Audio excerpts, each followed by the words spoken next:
Salut à tous, on se retrouve pour l'épisode 3510 du Zap Image. On commence aujourd'hui en ce samedi 13 décembre avec des anniversaires et on commence tout d'abord avec l'attaquant colombien du Fenerbahçe. Il s'agit de John Duran. Il fête aujourd'hui ses 22 ans. On lui souhaite bien sûr un très bon anniversaire. On parle également que David Anco, défenseur central de l'Atlético Madrid, il fête aujourd'hui ses 28 ans. Bon anniversaire à tous ces joueurs. On continue, on va parler maintenant de ce qui s'est passé hier soir niveau résultat. On commence tout d'abord en France en Ligue 1. Il y avait une rencontre. C'est un derby entre Angers et le FC Nantes et c'est Angers qui s'est imposé tranquillement 4-1 face à l'équipe de Nantes. Plus de 20 tirs, 9 tirs cadrés, 4 buts ont été marqués pour cette équipe de Angers qui a dominé leur voisin nantais. Et côté Nantes les gars, n'oubliez pas que Nantes a viré son entraîneur Luis Castro il y a quelques jours et le nouveau coach, donc Ahmed Kantari, donc premier match. Et premier match pour lui en tant qu'entraîneur de Nantes et déjà une défaite. Voilà, défaite 4-1, ça a été compliqué. Donc 11 points après 16 journées, 2 points pris sur les 7 derniers matchs seulement pour le FC Nantes, seulement 2 matchs nuls sur les 7 dernières rencontres, c'est très très compliqué. Le FC Nantes est avant-dernier actuellement du championnat de Ligue 1. Au programme aujourd'hui, donc il y aura un Rennes-Brest à 17h, un Metz-Paris Saint-Germain 19h et le Paris FC ce soir contre l'équipe de Toulouse, ça sera 21h05. Et concernant le match du Paris Saint-Germain du côté du FC Metz, ça fait la une du journal Équipe aujourd'hui. Quoi de 9 docteurs par rapport aux 9 du côté du Paris Saint-Germain, donc en l'absence d'Ousmane Dembélé. Donc faux neuf et vrai avant-centre se succèdent sans s'imposer à la pointe de l'attaque du PSG. Un déplacement à Lorraine ce soir. Qui sera le numéro 9? On verra parce que après Ousmane Dembélé était présent hier à l'entraînement. J'ai pas vu encore le groupe du Paris Saint-Germain. Ça se peut qu'il soit là, ça se peut aussi qu'il soit pas là. On verra. En tout cas, il n'avait pas été là contre Bilbao. Mais voilà, qui sera aligné ce soir en tant que numéro 9? Donc ça, c'est bien sûr Luis Enrique qui le sait. Regardez, Dembélé a bien repris l'entraînement individuel. Après, il faut voir bien sûr s'il sera dispo ou pas pour le match. En conférence de presse, Luis Enrique, tout d'abord, il est revenu par rapport au match face à Bilbao. Il a dit, nous sommes, parce que avant le match contre Bilbao, il avait dit que le Paris Saint-Germain allait certainement recruter lors du prochain mercato. Il a dit, nous sommes ouverts à des recrutements, disait Luis Enrique à l'issue du match face à Bilbao. Et l'entraîneur espagnol n'a pas hésité à réitérer en gros ses propos aujourd'hui en conférence de presse. Donc hier il a dit non, je ne changerai rien de ce que j'ai dit, nous sommes ouverts comme d'habitude, on a une très bonne direction sportive qui analyse, il y a eu des blessures, on a confiance en nos jeunes et ce n'est pas facile de signer un joueur dans ce mercato. Si tu connais des joueurs intéressants et moins chers, je suis prêt à t'écouter. Donc il parlait bien sûr aux journalistes. On analyse, nous savons où nous voulons aller, on est confiant et ouvert comme d'habitude. Voilà, il dit que confiant et ouvert, donc c'est dire que le PSG, oui, s'il y a une belle opportunité, Paris recrutera en janvier prochain. N'oubliez pas que Paris avait recruté par exemple Kvaratskhelia en janvier 2025. Donc ils peuvent peut-être réaliser encore un très gros coup sur le mercato là dans quelques semaines. L'équipe parisienne. Toujours avec Enrique, il parle des gardiens. Bien sûr, Safonov et Chevalier. A noté que Chevalier devrait faire son retour dans le groupe. Lui qui avait été forfait lors des 2 derniers matchs. Du coup, Safonov avait gaulé. 2 matchs en prendre 2 buts quand même pour Safonov. Donc il refuse de trancher entre Chevalier et Safonov. Il a dit dans cette situation, on a pu voir un autre joueur qui n'avait pas joué depuis le début de saison, donc Safonov qui était bon bien sûr. Donc Safonov a montré son niveau. Et on est très content de voir des joueurs prêts tout le temps. Il a montré son professionnalisme et sa personnalité. Je suis très content d'avoir 3 top gardiens, si on prend en compte aussi le jeune Renato Marin, le 3e gardien bien sûr de cette équipe parisienne. Donc aujourd'hui les gars, on ne sait pas. Je ne vous cache pas, on ne sait pas qui sera titulaire entre Chevalier et Safonov. Bon, moi je pense, vraiment comme ça, je pense que Chevalier retrouvera sa place de titulaire parce que c'est quand même le gardien numéro 1. Du côté de Paris, on verra. Ça sera Luis Enrique bien sûr qui tranchera. Et pour finir, avec Enrique, il parle aussi de son choix de ne pas critiquer les arbitres. Il dit l'arbitrage c'est une chose plus difficile à gérer. C'est un truc très intéressant dont j'aimerais beaucoup parler, mais je suis vieux dans le foot et j'ai beaucoup d'expérience. Il y a très longtemps que j'ai décidé de ne plus parler de ça en gros. Des arbitres tout simplement. J'aimerais en parler et montrer ce que je pense, mais je préfère montrer à mes joueurs qu'il faut être concentré sur les choses qu'on peut contrôler et pas l'arbitre, parce que l'arbitre tu peux pas le contrôler. En gros, l'arbitrage c'est une chose plus difficile à gérer. C'est plus positif pour moi à moyen et long terme que de parler chaque semaine sur l'arbitre pour dire si j'aime l'arbitre ou pas. Voilà ce qu'il peut dire par rapport à l'arbitrage, qu'il en parle très rarement, même jamais, des arbitres. Voilà ce qu'il avait à dire, Luis Enrique. On va parler de Monaco. N'oubliez pas que demain, gros match. Marseille reçoit l'AS Monaco. 2 rencontres qu'on joué et qu'on gagné en Ligue des Champions il y a quelques jours. Et tout d'abord, Paul Pogba. On apprend aujourd'hui, c'est Pogognoli, le coach qui l'a dit, est incertain face à l'OM. Donc le Français a une petite tension au niveau du tendon du genou. Et voilà, donc peut-être qu'il n'y aura aucun risque qui sera pris. Surtout Pogba, on sait, longtemps il n'a pas joué. Bon, là, il a rejoué quelques bouts de match sur les dernières semaines. Mais voilà, demain, ça se peut qu'il soit forfait. Contre l'équipe de Marseille, ce sera un gros coup dur quand même pour l'AS Monaco. Côté Olympique de Marseille, en conférence de presse, il y avait 2 heures, il a parlé bien sûr de Mason Greenwood. Au niveau de ce potentiel, je le vois comme un ballon d'or. Donc il a un potentiel énorme. Je n'en vois pas d'autres en Europe. Donc ça sera lui de comprendre s'il veut tout faire pour lutter pour ce ballon d'or. Je voudrais qu'il soit plus constant. Quand il presse, il devrait le faire avec plus d'intensité. Quand l'équipe est en difficulté, mieux garder le ballon, ne pas prendre de risques. Voilà en gros ce qu'il pense tout simplement de Mason Greenwood. Et il dit qu'il a les capacités de devenir ballon d'or, tout simplement le joueur de l'Olympique de Marseille. Toujours avec Greenwood, cette fois-ci c'est Rulli, son collègue, le gardien de but en gros. Il a dit j'ai eu beaucoup de joueurs spectaculaires dans ma sélection. Donc après Lionel Messi bien sûr, ou l'argentin Rulli, donc voilà, Messi il joue avec lui, qui est d'une autre galaxie on va dire. Mason est capable de tout faire, de frapper du pied droit, du pied gauche, il va vite, il est intelligent, il a commencé à travailler plus pour l'équipe. Le Mason d'aujourd'hui est complètement différent de celui qui est arrivé la saison dernière. Parce que là maintenant il s'est habitué à Marseille, il s'est habitué à plein de choses et là vraiment il est peut-être à son prime du côté de Marseille tout simplement et certainement Greenwood. Il a pris la responsabilité d'être l'un des meilleurs joueurs de la Ligue 1, il est en train de bien le faire. Voilà ce que peut dire son ami Rulli par rapport à Greenwood. Voilà ce qu'il va dire sur ce match demain entre Monaco et Marseille. Quelques infos concernant la rencontre. On continue, on va parler de la Ligue 2. Hier, il y avait une journée et voici tous les résultats. Notez 3 victoires comme à l'extérieur. Celle de Dunkerque, celle d'Amiens et celle du Mans. À chaque fois des victoires 2-1. Voilà. Donc, voilà, il y a eu même un 2-1 pour Rodez à domicile et une victoire 1-0 de Nancy. Et concernant l'équipe du Mans, qui est quand même promue, et ben les gars, la folle série du Mans, les gars, regardez, le Mans, les gars, sur leurs 14 derniers matchs, et ben ils n'ont pas perdu le moindre match. Il y a eu beaucoup de victoires, quelques matchs nuls, mais pour un promu, c'est quand même exceptionnel. Tu montes d'une division et tu perds pas. Ils sont actuellement 2e de Ligue 2, derrière 3, cette équipe du Mans. Donc 3 mois d'invincibilité, 14 matchs de suite sans défaite. Le Mans impressionne tout simplement dans cette Ligue 2. Au programme aujourd'hui en Ligue 2, voici les matchs. Donc Montpellier se déplace à Grenoble à 14h. Le Red Star reçoit Reims également à 14h. Et ce soir 20h, Saint-Etienne reçoit l'équipe de Bastia. Du côté de la Première Ligue, voici le programme aujourd'hui en ce samedi. Donc à 16h, Chelsea reçoit l'équipe d'Everton. Il y aura Liverpool contre Brighton, Burnley, Fulham et Arsenal, Wolverhampton, le choc des extrêmes. Le premier contre le dernier. Voilà, Wolverhampton seulement 2 points, 2 nuls. Voilà, une saison catastrophique alors qu'Arsenal, on sait, surdomine quasiment tous les matchs de PL. Donc voilà, on peut se dire que c'est un match à sens unique. Attention de ne pas tomber dans le piège pour les Gunners. Et concernant, juste quelques rencontres. Tout d'abord côté Chelsea, donc Chelsea-Everton. Donc Enzo Maresca, c'est officiel. Il est élu entraîneur du mois de novembre en Première Ligue. Félicitations à lui. Parce que le mois dernier a été très bon, bien sûr, pour lui et son équipe. Donc voilà, regardez, c'était ces statistiques. Donc Enzo Maresca a remporté le titre de manager du mois de novembre en Première Ligue avec beaucoup de victoires. Voilà, même s'il y a le match bien sûr contre le Barça, ça compte pas la victoire contre le Barça, ce que l'on parle. Il a remporté le prix du meilleur entraîneur du mois en Première Ligue, mais voilà, il n'a pas eu de défaite, il a eu quand même 4 victoires, 2 matchs nuls. Mais ça, regardez, on a changé de mois, on est au mois de décembre maintenant, il n'a toujours pas gagné. Sur ce mois de décembre, il y a eu 3 matchs, donc 2 défaites, 1 nul pour Chelsea. Voilà, c'est un peu plus compliqué, on va dire, ce mois de décembre pour Enzo Maresca. Donc Maresca élu meilleur entraîneur, le meilleur joueur, c'est lui les gars, c'est Igor Thiago. Donc l'attaquant de Brentford, un deuxième meilleur buteur quand même du championnat de Première Ligue derrière Erling Haaland. Et ben c'est lui qui a remporté le prix du joueur du mois de novembre. Félicitations à ce joueur tellement sous-coté. On continue, on va parler de Liverpool. Donc Liverpool joue contre Brighton à 16h. On va parler de Salah bien sûr. Donc Salah les gars est bien de retour dans le groupe de Liverpool. Il n'avait pas été dans le groupe lors du match, on se souvient, contre l'Inter Milan. Par rapport à ses propos qu'il avait fait quelques jours avant, parce qu'il n'avait pas joué, on se souvient, lors du match contre Leeds. Il est bien de retour. Donc dernier match face à Brighton à Anfield avant son départ à la CAN. Parce que là ce sera son dernier match. Et dès lundi les gars, pour lui c'est direction. Ensuite l'Égypte pour aller préparer bien sûr la Coupe d'Afrique des Nations qui commence dans exactement maintenant 8 jours. Pas demain ce dimanche là, mais le dimanche d'après. Voilà, ça sera le match d'ouverture. Donc voilà, concernant Salah, il est présent dans le groupe. Après ce qu'il jouera, ça on verra. Voilà, on espère que ça va mieux.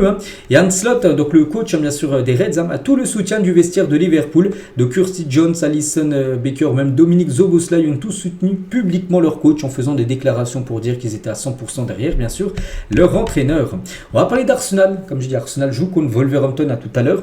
Donc William Saliba, donc blessé. Donc Saliba n'est toujours pas fixé sur sa date de retour. Sa participation contre Wolverhampton est très incertaine. Donc voilà, normalement il n'y a pas de risque qui sera pris. Il ne devrait pas jouer. N'oubliez pas, Gabriel aussi n'est pas là, le défenseur. C'est que c'est la charnière d'Arsenal qui n'est pas là actuellement. Donc Gabriel qui a encore blessé quelques semaines. Et aussi Saliba qui est incertain pour le match. Voilà. Donc voilà. Bon, après c'est Wolverhampton en face. On sait que c'est une équipe qui a qui n'a toujours pas gagné, on va dire, en PL. Donc ça devrait même le faire, on va dire, sans la charnière titulaire. Hein. Et Arteta, tiens, est revenu aussi sur l'état de forme de Jurrien Timber. Hein. Incertain pour le match contre Wolverhampton, il a dit. Hein, cela dépend de son état aujourd'hui. Il a pris un coup contre Aston Villa lors du dernier match, vous avez perdu 2-1. Il ne se sentait pas à l'aise. Son retour est une question de jour. Nous verrons s'il peut jouer aujourd'hui ou pas. Voilà, lors de ce match tout à l'heure contre la Lanterne Rouge Wolverhampton. Du côté de la Liga, il y avait un match hier soir. Tiens, c'est l'équipe de Gérone qui est partie s'imposer 2-1 du côté de la Real Sociedad. Donc parfait, bien sûr, pour cette équipe de Gérone. Hein, parce qu'ils avaient vécu, je crois, une semaine dernière. Catastrophique, ils avaient été même éliminés de la Coupe du Roi en perdant contre une Détroit. Voilà, pourtant ils avaient accroché quelques jours avant le Real, mais après ils ont enchaîné des défaites bien sûr en Liga, puis défaites aussi en Coupe du Roi, puis là ils repartent avec une victoire du côté de la Real Sociedad. C'est une équipe vraiment qui peut battre n'importe qui, mais qui peut perdre aussi contre n'importe qui, hein, cette équipe de Gérone. Le programme aujourd'hui en Espagne, donc l'Atlético Madrid reçoit Valence, hein, c'est à 14h, Mallorca-Elche à 16h15, et Retafe Espagnol ce soir à 21h, et le Barça contre Osasuna ce soir 18h30. En cas de victoire du FC Barcelone, il pourrait prendre 7 points d'avance sur le Real Madrid qui jouera demain du côté d'Alaves, hein, cette équipe du Real. Bon, ils peuvent mettre une grosse pression sur l'équipe madrilène. Aujourd'hui, le FC Barcelone. Et en parlant tiens, du Real, donc demain contre Alaves, donc beaucoup de blessés. Hein. Surtout, c'est la défense. Il n'y a pratiquement plus personne en défense, les gars. Donc, la liste des joueurs du Real Madrid qui seront absents face à l'Aves est impressionnante. Donc, Dani Carvajal, défenseur. Trent Alexander-Arnold, défenseur. Les deux défenseurs droits ne sont pas là. Militao, forfait jusqu'à avril. Voilà, catastrophe. Hein. Donc, David Alaba, pas là. Rudiger, les gars, il ne devrait pas être là. Il s'est blessé contre City. Fernand Mendy, il n'est pas là. Carreras, il est suspendu. Franck Garcia, il est également suspendu. Les deux ont pris rouge lors du dernier match contre le Celta dimanche dernier. Camavinga, il ne devrait pas être là. Ni Hendrick, les gars, Hendrick suspendu. Il avait pris rouge aussi contre le Celta. Il s'est embrouillé avec l'arbitre fin de match. Pourtant, il n'avait pas joué, mais il s'est embrouillé. Il a pris 2 matchs. Hein, de suspension. Mbappé incertain, qu'il n'avait pas joué contre City. Donc voilà, à partir de Franck Garcia, tout ça, c'est des défenseurs. Voilà, donc il reste il y a peut-être Hutzen qui pourrait être présent. Il y a peut-être voilà, Hutzen, c'est tout. Et peut-être Raúl Asensio. Voilà, c'est tout. Donc il va falloir encore composer avec une défense bis, une défense remaniée, hein, pour Xabi Alonso. Et en parlant de Xabi Alonso, Roma Molina, donc il a dit, hein, donc le Real Madrid aurait déjà tenté de remplacer Xabi Alonso. Le club a cherché des remplaçants, mais s'est vu refuser son offre, hein, par des prétendants. Donc c'est peut-être pour ça en gros qu'il est toujours en place, parce qu'en gros le Real Madrid a essayé déjà de trouver quelqu'un. Ils ont tâté le terrain et à chaque fois les entraîneurs, hein, que le Real Madrid ciblait, ils ont dit non, on n'est pas intéressé. Peut-être Zidane il a été approché, et Zidane a dit non, je ne veux pas le Real. J'attends peut-être autre chose, hein, peut-être l'équipe de France, hein, comme Jürgen Klopp, peut-être il a été approché et peut-être il a dit non. Donc voilà, c'est lui, hein, c'est Romain Molina, les gars, qui a dit ça, hein, dans une de ses dernières vidéos. Donc voilà, Xabi Alonso sera dégagé tôt ou tard par le Real Madrid. La direction a essuyé des refus de coach, peut-être Zidane, peut-être Klopp, hein, et ne veut surtout pas que ça s'ébruite pour des questions d'ego, image. Donc ils ont fait ça en interne, le Real Madrid, sans dire à personne, bien sûr. C'est pour ça qu'il dit ils veulent pas que ça s'ébruite, en gros, ils veulent pas que ça sorte dans la presse, même si lui il a des infos toujours un peu partout. Parce que voilà, le Real Madrid qui se voit, enfin des entraîneurs qui refusent le Real Madrid, c'est pas bon pour l'image bien sûr du Real. Hein. Donc le timing, hein, n'est pas assez favorable, ils attendent le moment opportun, notamment pour des questions d'opinion publique, bien sûr, pour virer, le bon moment pour virer en gros Xabi Alonso. Il a dit, hein, Romain Molina, j'ai travaillé sur plein de clubs avec de graves dysfonctionnements et jamais, au grand jamais, je n'aurais cru que le Real Madrid puisse tomber aussi bas. Voilà, c'est ce qu'il a dit tout simplement. Donc voilà, quand même demain les gars, on sait que le Real joue à l'Aves. S'il y a une défaite, hein, voilà, ils sont déjà sur 2 défaites d'affilée. Et en plus, les résultats encore d'avant, c'était pas bon. Ça sentirait très très mauvais. Ouais, je pense qu'il y aura un changement de coach, hein, c'est quasiment sûr. Concernant, tiens, Kylian Mbappé, c'est officiel. Mbappé est élu joueur du mois de novembre au Real Madrid. Félicitations bien sûr à Kylian. Hein. Voilà, sur les 4 premiers mois, j'ai remporté 3 fois ce prix du meilleur joueur du mois du côté du Real Madrid. On quitte l'Espagne à direction l'Allemagne. Il y avait une rencontre hier, l'Union Berlin contre le RB Leipzig. C'est Union Berlin qui s'est imposé 3-1. Donc félicitations à eux. Au programme aujourd'hui, voici tous les matchs. Hein. Leverkusen reçoit par exemple l'équipe de Cologne, ou par exemple Francfort reçoit Augsbourg. Donc concernant le Bayern Munich, ou par exemple même Dortmund, hein, ça joue plutôt demain. Dimanche, leur rencontre. Du côté de l'Italie, il y avait également un match hier soir, vendredi, Lecce contre Pise. Hein. Et c'est Lecce, hein, qui a gagné le match logiquement à plus de 21 tirs, 3 tirs cadrés. Pise, les gars, c'est 0 tir cadré dans le match. Donc voilà, Lecce s'est imposé 1-0. Une victoire importante pour eux. Le programme aujourd'hui de Torino Cremonese. Il y aura aussi un Parme Lazio et l'Atalanta Bergame contre Cagliari au programme aujourd'hui, ce samedi, du côté de l'Italie. On continue les gars avec plein d'autres infos. Tiens, on commence tout d'abord avec la Youth League, la Ligue des Champions Juniors, parce que hier 15h30 c'était le tirage au sort.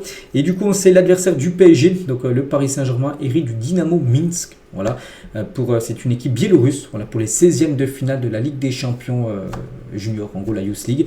Donc voilà, l'adversaire du Paris Saint-Germain et l'adversaire de l'Olympique de Marseille sera le Real Madrid. Le Real Madrid qui a fini premier, voilà, de la poule, hein, bien sûr, unique de la Ligue des Champions, donc ils héritent de l'Olympique de Marseille pour se qualifier pour les 8e de finale. On continue les gars, on va parler cette fois-ci de Lionel Messi. Donc on sait que Messi, tiens, semaine dernière, il a remporté la MLS, donc pour l'instant là c'est les vacances, hein, pour Messi. Là il n'a plus de match, son prochain match officiel sera au mois de mi-février. Donc là pendant 2 mois et demi, il n'y a plus de match, hein, pour Messi. Bon bref, en Inde, hein, parce que là il va partir en Inde. Voilà, Messi faire quoi? Parce qu'il a été invité tout ça, donc en Inde la ferveur autour de Messi est semblable à celle des stars du cricket, parce qu'en Inde, le cricket c'est le sport numéro 1. Hein, peut-être en Europe c'est peut-être pas trop un sport hyper connu, mais là-bas les gars, ceux qui jouent au cricket c'est des méga stars. Hein. Et ben Messi les gars, il y a une ferveur autour de Messi comme les stars là-bas de cricket. Hein. Donc Messi débute sa tournée, donc aujourd'hui samedi, et doit rencontrer la star du cinéma indien, Shah Rukh Khan, donc je connais pas, ainsi que le premier ministre de l'Inde. Donc voilà, il y a une grosse ferveur et voilà, il y a déjà eu des débordements. Hein. Donc l'arrivée de Messi en Inde a provoqué un fiasco total. Ce qui devait être historique est devenu chaotique. Hein.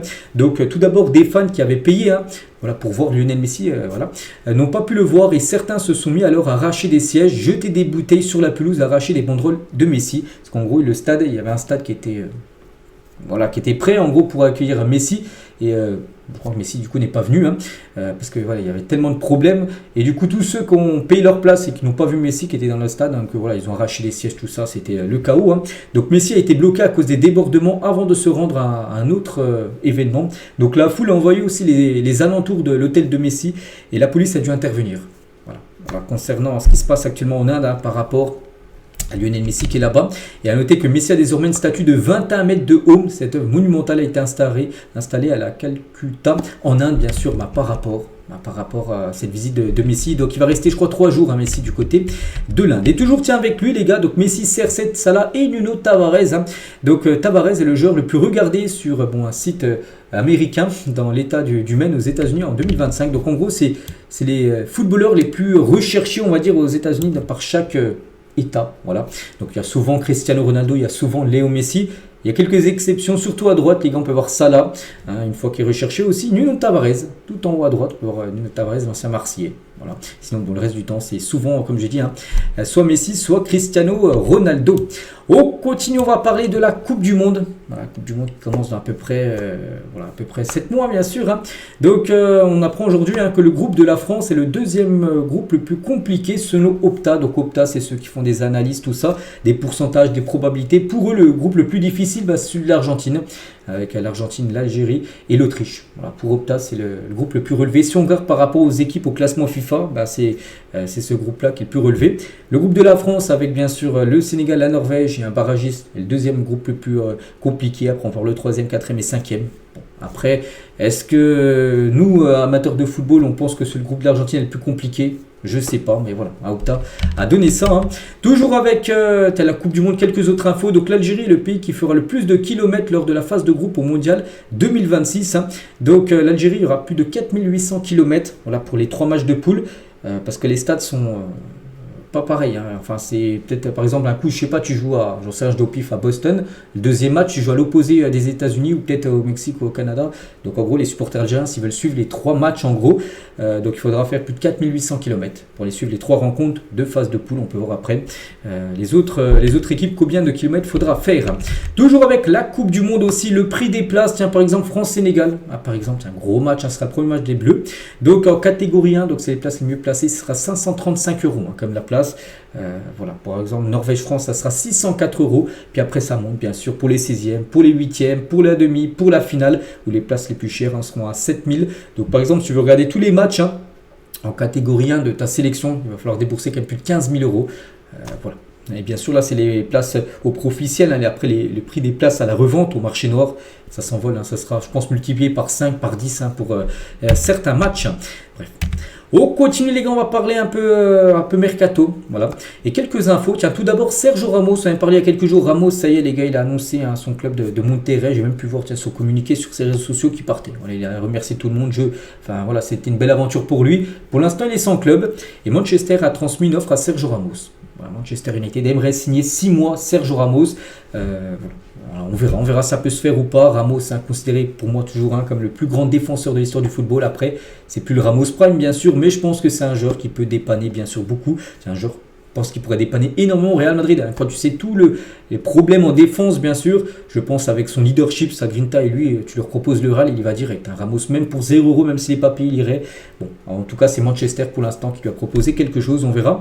Voilà, on verra ce qui va être décidé. À noter que Ramos veut revenir en Europe parce qu'il a l'ambition de jouer la Coupe du Monde avec l'Espagne. On continue avec Rudiger, beaucoup critiqué actuellement au Real parce que les performances sont pas bonnes pour Rudiger. Donc c'est le Galatasaray qui souhaite recruter Rudiger dès janvier. On verra, n'oubliez pas qu'il est en fin de contrat 30 juin prochain. Donc le Real Madrid se dit oui, on peut le vendre là, comme ça on récupère de l'argent, sinon il partira libre dans 7 mois. Toujours avec le Real Madrid, donc cette fois-ci une source des arrivées suit de près Jérémy Jacquet, donc défenseur français du Stade Rennais, ciblé également par Liverpool. Il y a déjà Liverpool et le Real Madrid concernant ce joueur qui devrait finir la saison à Rennes, puis après il devrait partir. Quand tu vois des clubs comme le Real et Liverpool s'intéressent à toi, c'est que tu peux bien sûr changer de dimension. Donc voilà, concernant le défenseur Jacquet. Concernant notre défenseur français, c'est Sacha Boey, joueur du Bayern, mais joueur qui joue quasiment jamais. Donc Palace a pris des renseignements sur Sacha Boey. Le club londonien cherche à anticiper un éventuel départ de Daniel Munoz, défenseur droit de Palace, ciblé par exemple par le Paris Saint-Germain. Donc ce serait pour ramener un petit peu de concurrence à Hakimi, surtout faire souffler Hakimi, qui joue beaucoup, en plus il y a la CAN, tout ça. Donc voilà, en cas de départ de Munoz, ils aimeraient faire venir Sacha Boey tout simplement. L'équipe de Palace. Concernant le Barça, ils font sur une pépite égyptienne. Il s'agit de Hamza Abdelkarim, donc il a 17 ans, il joue à Al-Ali, pas le Al-Ali en Arabie Saoudite, mais plutôt le Al-Ali en Égypte.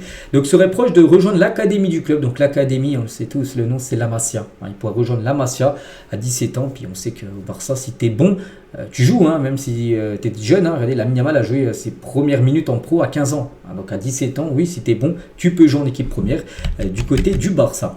Toujours avec le Barça, on va parler de Lewandowski, veut rester une saison de plus au club. Lui qui est en fin de contrat le 30 juin prochain. Et le Polonais souhaite discuter avec la direction du Barça et est prêt à faire de gros sacrifices financiers, c'est-à-dire à demander un tout petit salaire pour rester une saison de plus du côté du FC Barça. Ce sera le Barça bien sûr qui décidera s'il faut le conserver ou pas. Après il peut rester, mais le Barça, on pense qu'ils vont essayer de frapper comme un gros coup. Sur le mercato, il y a un joueur les gars que le Barça rêve, c'est Alvarez les gars.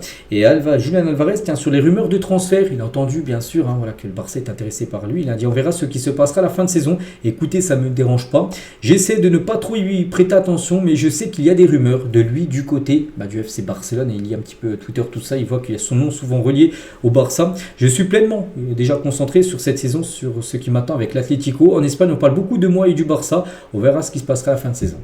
Voilà ce qu'a pu dire Julian Alvarez. Donc il ne peut pas dire ouvertement dans une interview, oui, j'ai hâte de rejoindre le Barça alors qu'il est à l'Atlético. Ça ferait trop parler.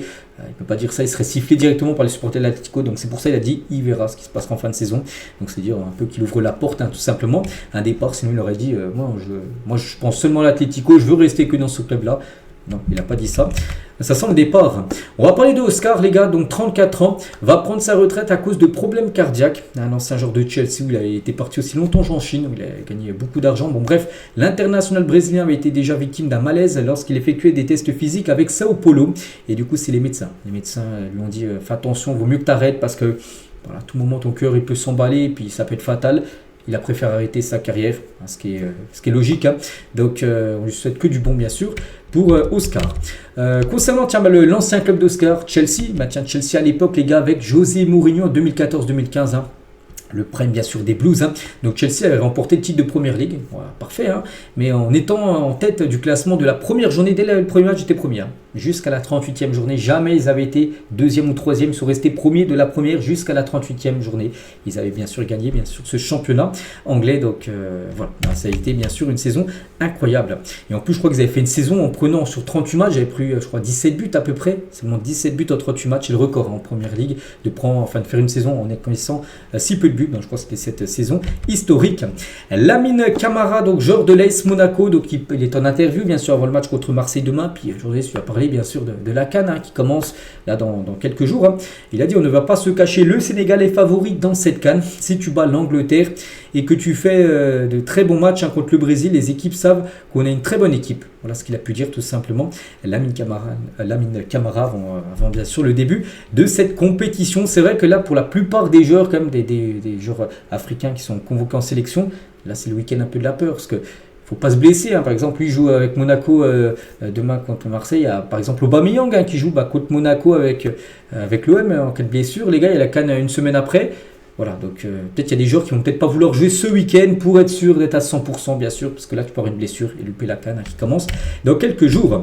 Et concernant sa sélection à Lamine Camara, le Sénégal, on apprend aujourd'hui qu'il devra affronter l'Argentine et l'Arabie Saoudite en mars prochain. Donc des propositions venues d'Arabie Saoudite et d'Argentine sont en cours de finalisation pour la fenêtre du mois de mars 2026. Voilà pour le Sénégal.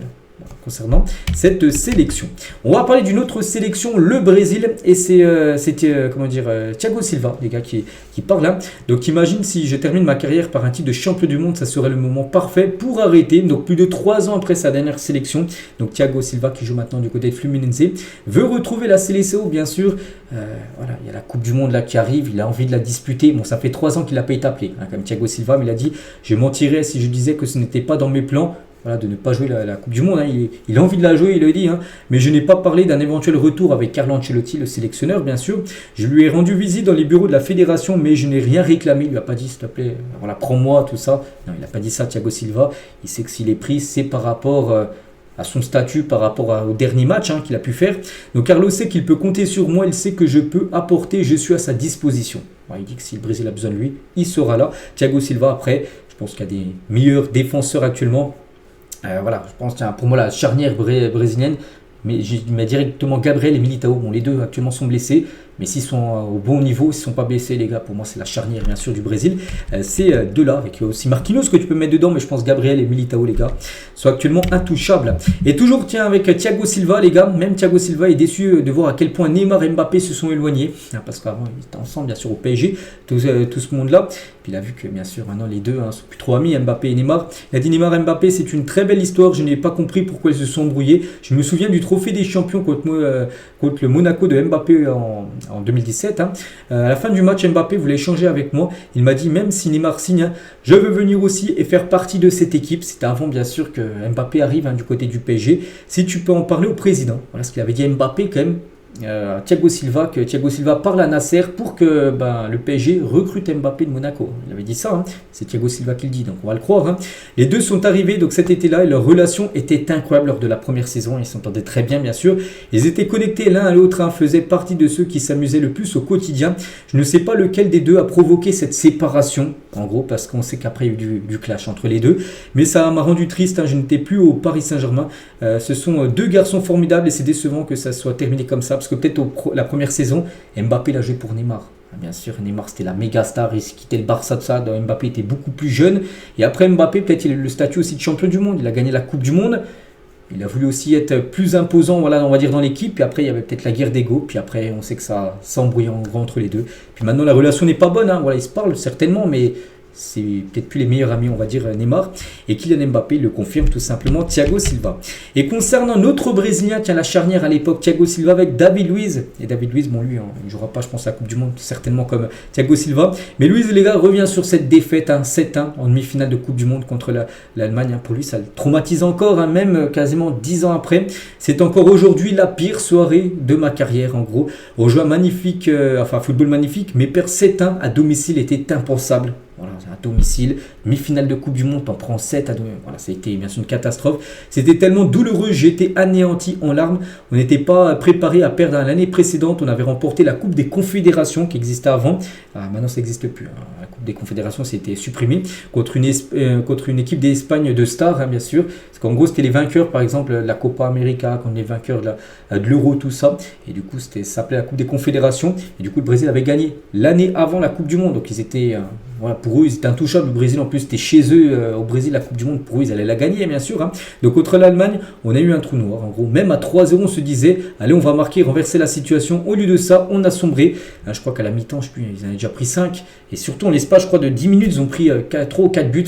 Ce qui les a directement. Hein.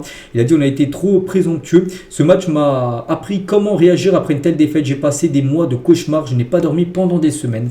Par rapport à cette humiliation, parce qu'on peut prendre ce mot humiliation, et ça a été terrible bien sûr hein, pour cette sélection brésilienne. Et tiens, en parlant d'un bourreau du Brésil, Toni Kroos qui était présent, je crois que même il avait été buteur hein, lors de la victoire 7-1. Bon, rien à voir avec le Brésil, mais Toni Kroos il revient sur la défaite du Real contre Manchester City il y a quelques jours en LDC. Il a dit hein, City ne méritait pas de gagner contre le Real Madrid. Donc Madrid était en fait l'équipe la plus dangereuse. Après que City ait marqué le deuxième but, ils sont passés à un bloc très bas. Cela montrait un problème visible hein, pour le Real Madrid. Ils sont incroyablement bons en transition, mais ils ne sont pas incroyablement bons pour percer les blocs bas. Voilà en gros ce qu'il a pu dire. Et pour lui, le résultat logique aurait été plutôt un match nul, plutôt tout simplement qu'une défaite hein, du Real Madrid. Donc voilà les gars, on finit avec ça aujourd'hui. J'espère que ça vous a plu. Donc on se retrouve nous demain, bien sûr, hein, demain dimanche. On parlera de tout ce qu'il y a à dire bien sûr. Allez, moi je vous laisse les gars, je vous souhaite un très bon samedi et à demain.